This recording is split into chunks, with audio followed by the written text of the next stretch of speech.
ಎಲ್ಲರಿಗೂ ನಮಸ್ಕಾರ. ಮತ್ತೊಮ್ಮೆ ಅಪ್ಪು ಆ್ಯಂಡ್ ಪುಟ್ಟು ಗ್ಲೋರಿ ವ್ಲಾಗ್ಸ್ಗೆ ಸುಸ್ವಾಗತ. ಆ್ಯಸ್ ಯೂಶುವಲ್ ಪುಟ್ಟಿ ಇವತ್ತು ನನ್ನ ಜೊತೆನೇ 6 o'clockಗೆ ಎದ್ದು ಬಿಟ್ಟಿದ್ದಾಳೆ.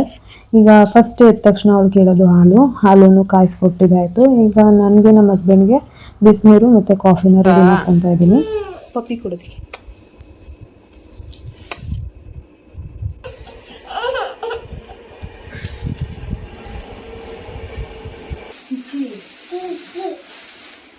ಏನಮ್ಮ ಇದು?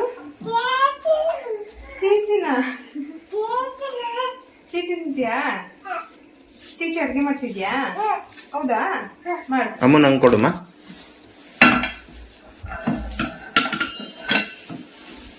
ಓ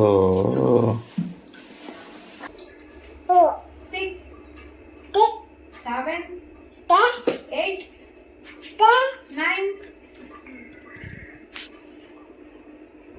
10 1 2 3 4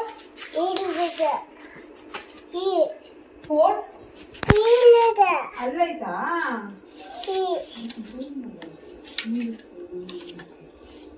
ಬ್ಯಾಗ್ ಬಂದು ಕೊಡಲಿಲ್ಲ. 1 4 1 ಆದ್ಮೇಲೆ 3 ಅಲ್ಲ 2 3 4 5 6 7 8 9 10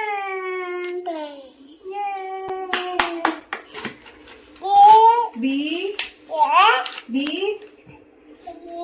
C A for apple, B for ball, C for cat, D for dog. ನಾಯಿ ಹೆಂಗ್ ಸೌಂಡ್ ಮಾಡುತ್ತಮ್ಮ? ಬೆಕ್ಕು ಹೆಂಗ್ ಸೌಂಡ್ ಮಾಡುತ್ತೆ? ಅದು ಕೋಳಿ ತಾನೆ. ನಿಮ್ಮೂರಲ್ಲಿ ಬೆಕ್ಕು ಕೊಕ್ಕೋ ಅನ್ನುತ್ತಾ? 4 ಕೋತಿ ಹೆಂಗ್ ಸೌಂಡ್ ಮಾಡುತ್ತಮ್ಮ? ಕೋತಿಲ್ವಾ? ಎಲ್ಲೋಯ್ತು? ಇಲ್ವಾ? ಕಳಿಸ್ಬಿಟ್ಟ ಈಗೇನಕ್ಕೆ ಅದು ತಳ್ದೆ?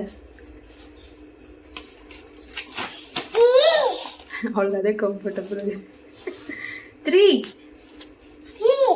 4 ಏನ್ ಹೇಳ್ತಿದ್ಯೆ?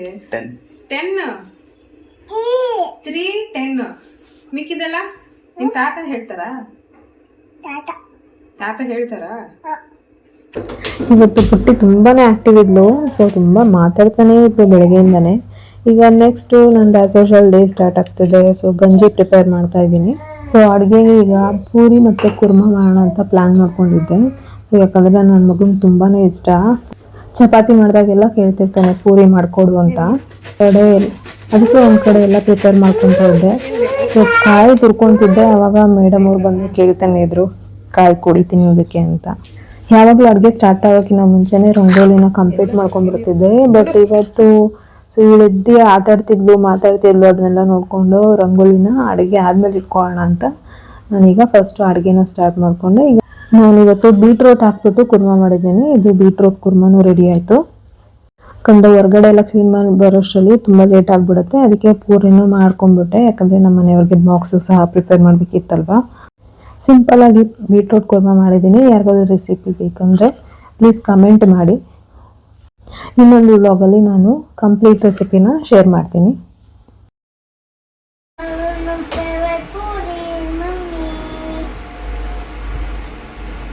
Love you. ಸೊ ಅಡುಗೆ ಮಾಡಿ ಬಾಕ್ಸ್ ಪ್ಯಾಕ್ ಮಾಡೋಷ್ಟರಲ್ಲಿ 8 o'clock ಆಗೋಗಿತ್ತು. ನನ್ನ ಕೆಲಸಕ್ಕೂ ಲೇಟಾಗಿ ಹೋಗುತ್ತೆ ಅಂತ ಇಬ್ರಿಗೂ ನಮ್ಮ ಹಸ್ಬೆಂಡೇ ಸ್ನಾನ ಮಾಡಿಸಿದ್ರು ಇವತ್ತು.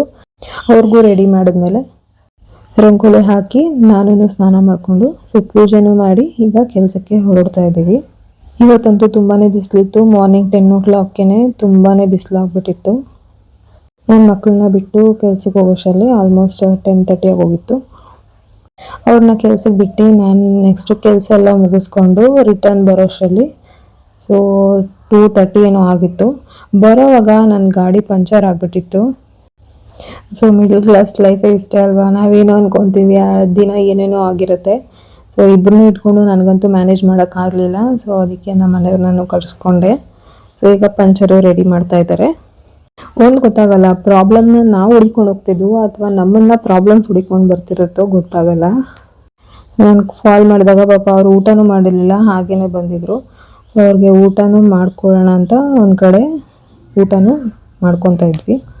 ಅದಾದಮೇಲೆ ಹೆಂಗಿದ್ರು ಬಂದಿದ್ದಾರಲ್ವ, ಸೊ ಸ್ವಲ್ಪ ಅವ್ರಿಗೆ ರಜಾನೂ ಇತ್ತಲ್ವ, ಅದಕ್ಕೋಸ್ಕರ ನಾನು ಸ್ವಲ್ಪ ಐಟಮ್ಸ್ ಮನೆಗೆ ತರಬೇಕಿತ್ತು. ನಿಯರ್ ಇರೋ ಮೆಟ್ರೋ ಶಾಪ್ಗೆ ಹೋಗ್ಬಿಟ್ಟು ಐಟಮ್ಸ್ ತೊಗೊಳ್ಳೋಣ ಅಂತ ಪ್ಲ್ಯಾನ್ ಮಾಡ್ಕೊಂಡ್ವಿ. ತುಂಬ ದಿನ ಆಗೋಯಿತ್ತು ಇವ್ರನ್ನ ಕರ್ಕೊಂಡು ಬಂದು. ಇವ್ರಿಗಂತೂ ತುಂಬಾ ಎಂಜಾಯ್ ಮಾಡಿದ್ರು. ಪುಟ್ಟಿ ಅಂತೂ ಒಂದು ನಿಮಿಷನೂ ಸುಮ್ಮನೆ ಇರ್ತಾ ಇರಲಿಲ್ಲ.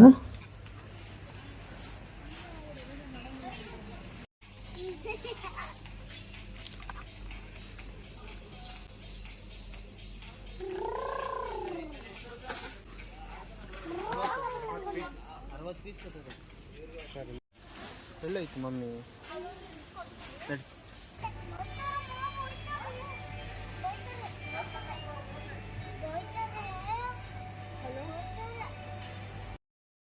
ನಮ್ಗೇನಂದರೆ ತುಂಬ ಇಬ್ಬರಿಗೂ ಏನಾದರೂ ಆಟ ಆಡೋಕ್ಕೆ ಹೋಗಿ ಏನಾದರೂ ಬೀಳಿಸಿ ಡ್ಯಾಮೇಜ್ ಏನಾದರೂ ಮಾಡಿಬಿಡ್ತಾರೆ ಅನ್ನೋದೊಂದು ಭಯ ಇತ್ತು. ಬಟ್ ಅವ್ರು ಎಲ್ಲ ಕಡೆನೂ ಓಡಾಡ್ತಿದ್ರು, ಎಲ್ಲರೂ ನಮ್ಮನ್ನೇ ನೋಡ್ತಿದ್ರು, ಆ ಥರ ಕಿರ್ಚಾಡ್ತಿದ್ರು ಇಬ್ರು. ಫೈನಲಿ ಬಿಲ್ಲಿಂಗ್ ಎಲ್ಲ ಮುಗಿಸ್ಕೊಂಡು ಹೊರಗಡೆ ಬರೋಷ್ಟೊತ್ತು ತುಂಬಾ ಸುಸ್ತಾಗಿದ್ರು. ಸೊ ಜ್ಯೂಸಸ್ ಏನಾದರೂ ಕೊಡಿಸಿ ಅಂತ ಕೇಳ್ತಾಯಿದ್ರು. ಬಟ್ ನಮ್ಮ ಮನೆಯವರು ತೊಗೊಂಡೋಗಿ ರಾಗಿ ಗಂಜಿ ಸೊ ಅರ್ಧ ಅಷ್ಟೇ ಕುಡ್ತಿದ್ರು, ಅದನ್ನು ಅವ್ರಿಗೆ ಕುಡಿಸ್ತಾ ಇದ್ವಿ. ಬೆಳಿಗ್ಗೆ ಬೇಗನೆ ಎದ್ದಿರ್ತಾಳಲ್ವ ಪುಟ್ಟಿ, ಸೊ ಬೇಗ ಮಲ್ಕೊತಾಳೆ ಅಂತ ಅಂದ್ಕೊಂಡ್ವಿ. ಸೊ ನಮ್ಮ ಅಮ್ಮ ಮನೆಯಲ್ಲೂ ಮಲ್ಕೊಂಡಿಲ್ಲ. ಅವಳು ಇಡೀ ದಿನ ತುಂಬಾ ಆ್ಯಕ್ಟಿವ್ ಇದ್ಲು. ಇವತ್ತು ಮಾತ್ರ ನಾನ್ ಸ್ಟಾಪ್ ಮಾತಾಡೋದು ಸ್ಟಾಪ್ ಮಾಡಿಲ್ಲ, ಆಟ ಆಡೋದು ಸ್ಟಾಪ್ ಮಾಡಿರಲಿಲ್ಲ. ಸೊ ಹೀಗೆ ಇಡೀ ದಿನ ಇದ್ಲು. ನೀವೇ ನೋಡಿ ಮುಂದೆ ಏನೇನು ಮಾಡ್ತಾಳೆ ಅಂತ. ಸೊ ಇವತ್ತಂತೂ ಗಾಡಿಲೂ ಸಹ ನಿದ್ದೆ ಮಾಡಿಲ್ಲ. ಗಾಡಿ ಓಡಿಸೋವಾಗಾದರೂ ಸ್ವಲ್ಪ ಹೊತ್ತು ಮಲ್ಕೊತಿದ್ಲು, ಆವಾಗಲೂ ಅವಳು ನಿದ್ದೆ ಮಾಡಲಿಲ್ಲ. ಈಗ ಇಲ್ಲಿ ತುಂಬ ಬಿಸಿಲಿರುತ್ತಲ್ವ, ಕಂಬಿಗಳೆಲ್ಲ ಬಿಸಿ ಇರುತ್ತೆ. ಇವಾಗ ನೋಡಿ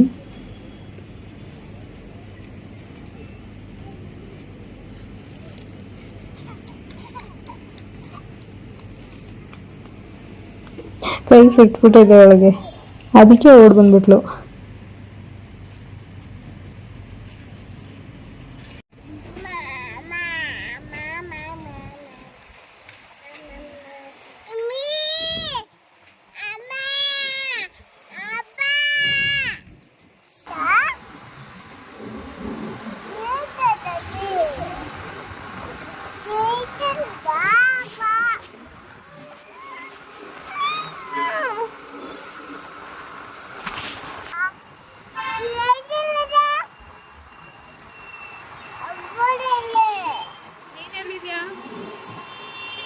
ನೀನೆಲ್ಲಿದ್ಯಾ? ಏನ್ ಮಾಡ್ತಿದ್ಯಾ? ಹಲೋ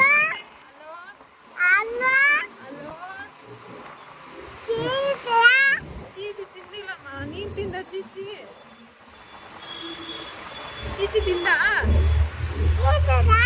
ನೀನ್ ತಿಂದ? ನಾನ್ ತಿಂದಿಲ್ಲ. ನೀನ್ ತಿಂದ? ಎಷ್ಟು ತಿಂದೆ? ಮಾತಾಡ್ತಿದ್ಯಾ ಅಷ್ಟೊತ್ತಿಂದ? ಚೆನ್ನಾಗಿದ್ದೀರಾ? ಹಾಯ್ ಫ್ರೆಂಡ್ಸ್ ಅಂತ. Hi, hello, I love you ಹೇಳು.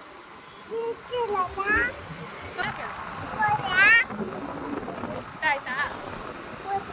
ಚೆನ್ನಾಗಿದ್ದೀರಾ? ಏನ್ ಸಮಾಚಾರ? ಏನ್ ಸಮಾಚಾರ ಕೇಳು. ಚೀಚಿ ಚೀಚಿ ಬೇಕಾ ಈಗ?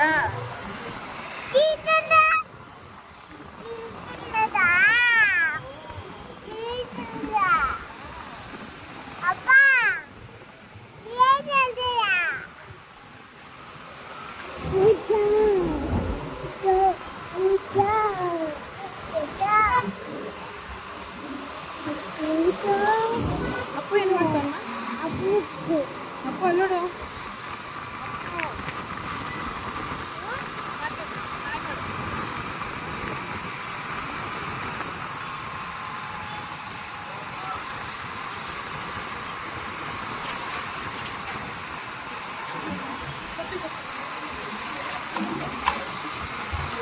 ಕೊಟ್ಬಿಡು ಅವ್ರಿಗೆಲ್ಲ. ಅವ್ರಿಗೆಲ್ಲ ಪಪ್ಪಿ ಕೊಟ್ಟು ಬಾಯ್ ಮಾಡು. See you. See you. ಅಂದರೆ ಯುಗಾದಿ ಹಬ್ಬ ಆಗಿತ್ತಲ್ವ, ಸೊ ನೆಕ್ಸ್ಟ್ ಡೇ ಎಲ್ಲರೂ ನಾನ್ ವೆಜ್ ತಿನ್ನೋದು ರೂಢಿ ಇದೆ. ಸೊ ನಾವು ಮನೇಲೆಲ್ಲರೂ ಹೇಳ್ತಾ ಇದ್ವಿ ನಾಳೆ ಬೇಡ, ನಾಳಿದ್ದು ಮಾಡೋಣ, ಟ್ಯೂಸ್ಡೇ ಮಾಡೋಣ ಅಂತ ಅಪ್ಪಗೆ ಹೇಳ್ತಾ ಇದ್ವಿ. ಅದನ್ನು ಕೇಳಿಸ್ಕೊಂಡು ಅವಳು ಪ್ರತಿ ಸಲ ಚೀಚಿ ಅಂತ ಇದ್ಳು. ಸುಮ್ಮನೆ ಕೇಳ್ತಿದ್ದಾಳೆ ಅಷ್ಟೇ, ಬಟ್ ಅವಳು ನಾನ್ ವೆಜ್ ಅಷ್ಟಾಗಿ ಇಷ್ಟಪಟ್ಟು ತಿನ್ನೋದಿಲ್ಲ. ಸೊ ಈಗ ಮನೆಗೆ ಹೋಗೋವಾಗ ಸೊ ತರಕಾರಿನೂ ತೊಗೊಂಡು ಹೋಗ್ಬೇಡ ಅಂತ ಈಗ ತರಕಾರಿ ತೊಗೊಳೋದಕ್ಕೆ ಹೋಗಿದ್ದೀವಿ. ಆಗ ಆಲ್ಮೋಸ್ಟ್ ಈವ್ನಿಂಗ್ ಆಗೋಗಿತ್ತು ನಾವು ಹೋಗೋಷ್ಟರಲ್ಲಿ.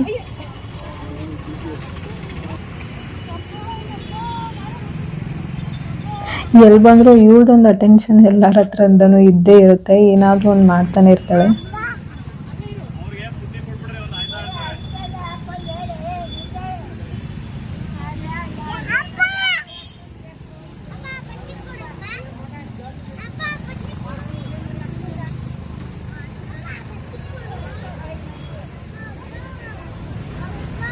ತರಕಾರಿ ಎಲ್ಲ ತೊಗೊಂಡು ಬಂದಮೇಲೆ ಈಗ ರಾತ್ರಿ ಊಟದಕ್ಕೆ ಸಿಂಪಲ್ಲಾಗಿ ಅನ್ನ ಮತ್ತು ಮೂಲಂಗಿ ಸಾರು ಮಾಡ್ಕೊಂಡಿದ್ದೆ.